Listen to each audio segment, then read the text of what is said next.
Hey everybody, Nick Espinoza, your chief security fanatic here. Don't forget to subscribe.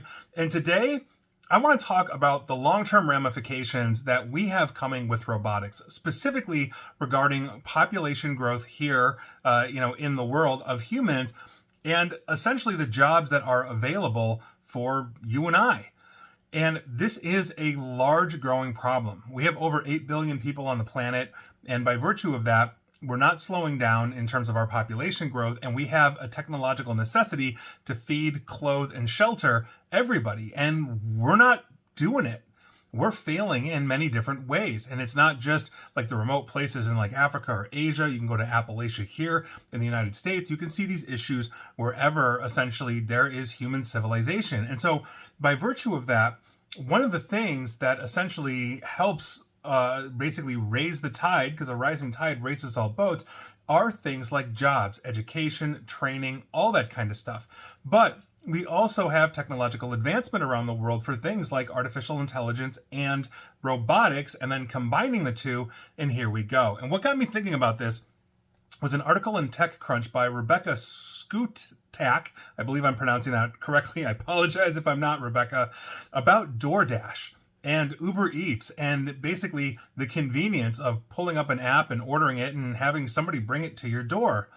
Because that's soon to go away if RoboSmart has its way, because it's a startup that is building self-driving delivery robots, and they're unveiling their latest robot with the goal of making it basically, one, on delivery for what you want, and two, more profitable than Uber Eats, Lyft, etc., etc. So they're based in LA, and they just announced their robot, the RM5, today, this Monday. Now, the level 4 autonomous vehicle can carry up to 500 pounds and is made up of 10 individual lockers that hold customers' orders, meaning you're going to fill it up at the grocery store, at the restaurant or whatever, and it's going to go driving around, and then obviously I'm going to get locker 3 or whatever off of my app, and it'll open it for me. Now, this structure is designed to allow for batch ordering, so it can work multiple deliveries at the same time, as I just basically mentioned.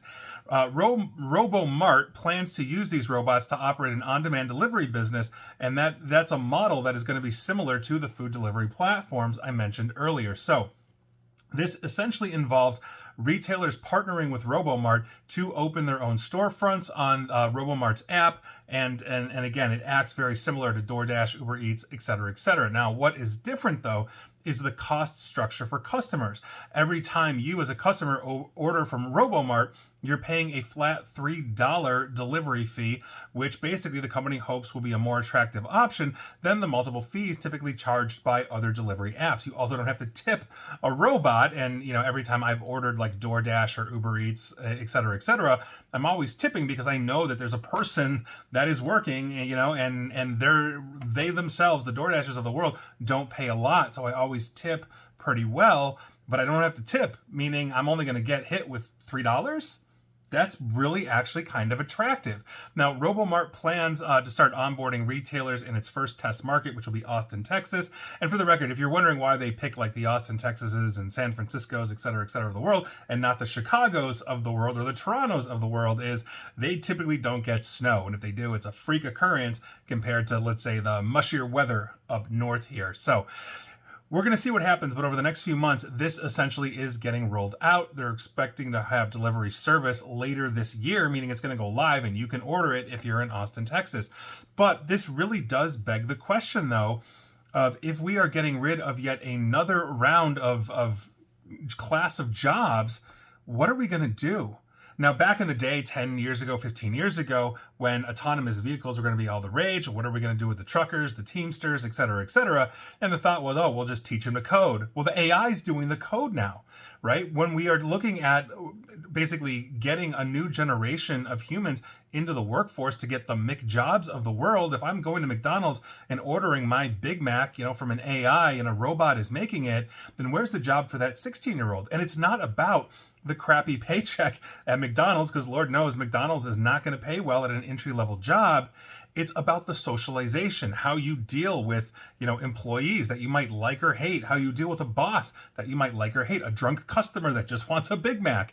These are things that socialize us into the greater fabric of society that prepare us for better jobs, better paying jobs, better educated jobs, and on and on. And so by virtue of that, if we are taking out a lot of these low level entry jobs, which quite frankly mean livelihood for people that are trying to survive in a rather expensive society, not just in the United States, but that's Europe, that's Canada, that's Australia, South Africa, Japan, et cetera, et cetera, et cetera.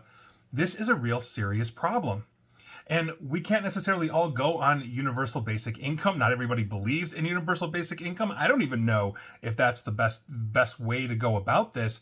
But if people don't have jobs and they can't afford things and they don't have purpose, at some point, there's going to be a transfer societally of wealth to those people to keep them supported in some way, shape, or form, lest they simply just die. That's the truth. And I don't know what that necessarily looks like, but it's not a kill or be killed society. At least we tend not to be, or historically have not been, when we are trying to help each other out. Most societies are fairly charitable. So I say all of this to say that I don't know what the future brings, but when I look at the RoboMarts of the world, I say, yeah, that's on one hand, I'm saving money by ordering there. It's almost the same as if I were to, let's say, drive and get the lower price at a McDonald's than having the McDonald's delivered to me or wherever I'm ordering from.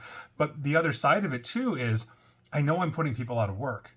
And so that's a concern. And I really don't want to see anybody suffer, right? I mean, it's, we should be nice to everybody, kind to everybody. And by virtue of that, I think this is something that we are going to have to grapple with as a society longitudinally. And it's not just the United States. I don't care if you're listening to this in Canada, Europe, Australia, wherever. I've got listeners all over the globe. India, you take your pick. We have this problem worldwide.